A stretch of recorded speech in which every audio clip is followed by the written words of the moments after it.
ఆచి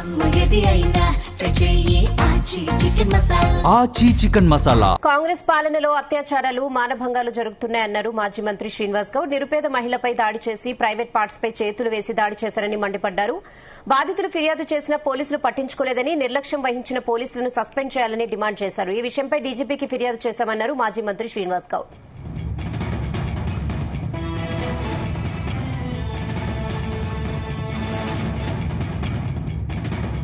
2 నెలల పసికూడను కాలుతో తన్ని చంపేస్తే ఆ మహిళలను అనేక రకాలుగా చేస్తే పట్టించుకోరా? అత్యాచారం మహిళల పట్ల ఉన్నటువంటి చట్టాన్ని అట్రాసిటీ కేసు కావచ్చు, మహిళ కొత్తగా తెచ్చినటువంటి చట్టం కావచ్చు, అదేవిధంగా హత్యనేరం రకరకాల చర్చలు పెట్టి శిక్షించాలి. వీళ్ళకి ఎవరైతే అధికారులు రాజకీయ నాయకులు బాధ్యతగా ఉంటారో వాళ్ళను కూడా ఇందులో చేర్చాలి. ఇమ్మీడియట్ గా సంబంధించిన అధికారులను సస్పెండ్ చేసి డిస్మిస్ చేయాలి. ఇలాంటి చీడ పురుగులు డిపార్ట్మెంట్ లో ఉంటే డిపార్ట్మెంట్ కి చెడ్డ పేరు. మంచి అధికారులు పోలీస్ డిపార్ట్మెంట్, మంచి అధికారుల యొక్క చరిత్ర కనుమరుగైతా ఉంది.